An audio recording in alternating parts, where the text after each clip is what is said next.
Hello and welcome. Today we are at Legoland Windsor for the 2022 season. I'm about to take you around the Imagination Centre. So I'll spin it around and we'll go over to a voiceover.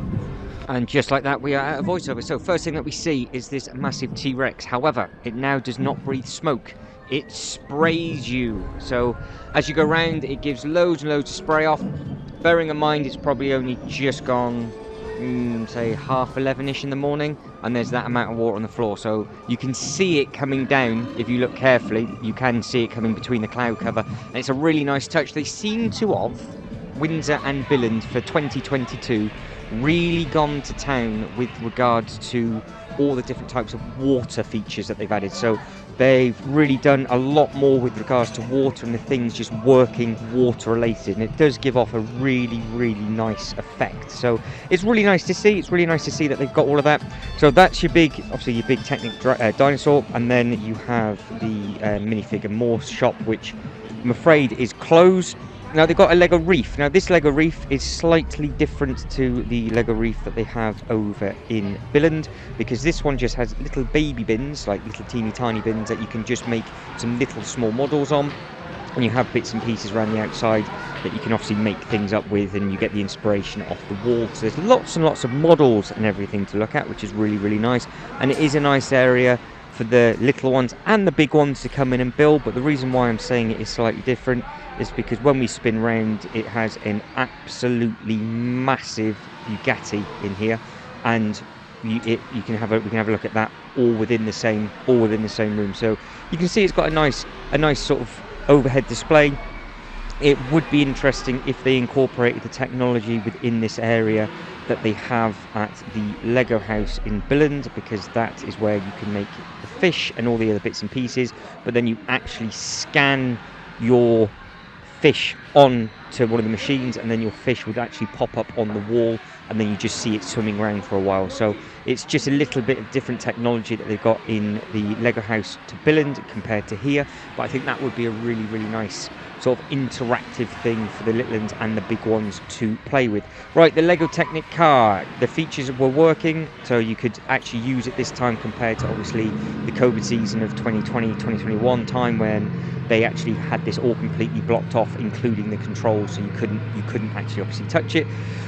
As we come around, we'll see where that display panel is, and you can also see all the other little bits and pieces, but you can see just how amazing and detailed this car actually is. I've not yet seen the Lamborghini.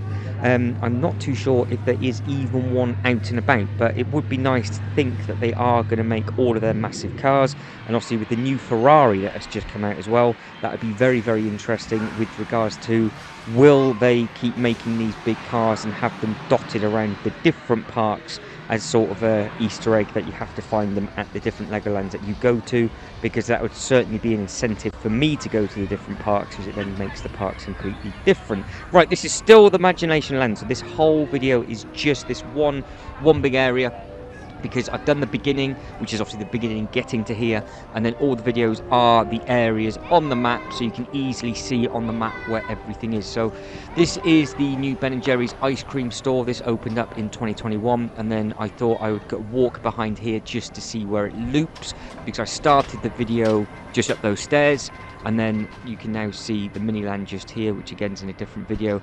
That ride I did not manage to get on, which is a bit of a shame. And then we pan round. I thought I could get round this way, and it's actually just a sort of dead end hidden tables and chairs where you can just, almost like an overflow seating area for this ice cream shop.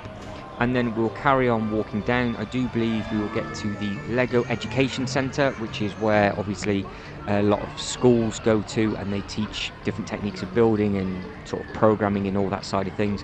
And then we will stop at the little pay to play, we spin round, we come back up past the toilet block, we'll have a look at all the giraffes, there's the 4D cinema up here, and then we'll keep on going up to where the ride is that's going over our head.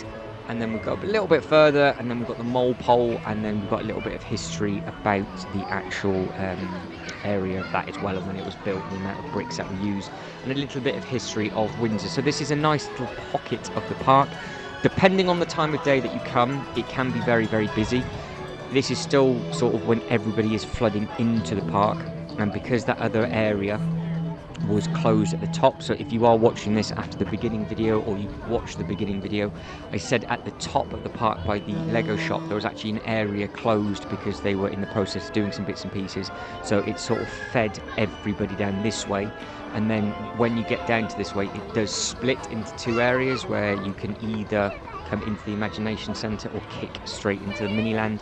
So the rides down this way might have been a little bit more busy than normal, but then it soon cleared off. So sort of by 1-2 o'clock in the afternoon it was completely empty. So when I did the full park tour, or you could easily have got on this ride absolutely no problem. But if you were reading that as I was talking, that is the new different passes that they have available. So you have different types of passes now for the 2022 season.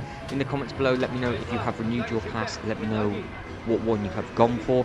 This is also the second area on the map where you have the lockers, where you can then just put your bits and pieces, and it is also the second toilet block. So you've got lockers and toilets right at the top. You've got about a 6-minute walk, and then you're in this next area where you can plonk your bags and everything off like that as well. And where we are now is what potentially could be a massive overflow queue line. I've never seen it that busy. But maybe obviously in the summer it could well be. But usually what people do is they see the countdown come down for the next show, so like the countdown's every half an hour, and then people sort of try and time it a little bit and then just go in there rather than sort of incorporating it within their day. So nice smooth edit there. We're now moving on to the next bit where we have all of the giraffes. Now if you have been following all the other videos from the other playlists, I did say that in Dubai they had all of the giraffes side by side. Now what giraffe is missing in this one compared to the ones that they had in Dubai? So let us know in the comments below, and if you're new to the channel, again, welcome as always. There are multiple playlists over 2022 with regards to different areas that I am going. It's all Lego related, and then you have the stuff that is connected to it. So with the Dubai playlist, you have everything that is in the Dubai parks and resorts, so you can see Motion Gate and all the other bits and pieces within that, where it is all easy enough to do. Then you've also got the Lego water park as well. Billund, we cover the Lego house, the Lego park, and the different ways of getting to those parks. And again, key things for obviously families is where the best places are to stay with accommodation, everything like that. Now to the right hand side, you can see how big that queue line is. That queue line is for this ride just up here. So what I'm trying to get at, there are multiple Legoland playlists available associated with all different types of accommodations and things to try and make your visits to all the different parks around the world as easy as possible. Now we are into the hashtag Molpole, which is where they have this big thing just here. So this means I am starting to run out of time. So guys, if you can like and subscribe and all that good stuff, that'd be fantastic. I'll leave you to it to read this for yourself. Hopefully you found this little tour interesting and fun, and you're starting to learn where all the different bits and pieces are. But guys, as always, thank you very much for watching. You guys take care, and I hope to catch you in the next one. Ta-da.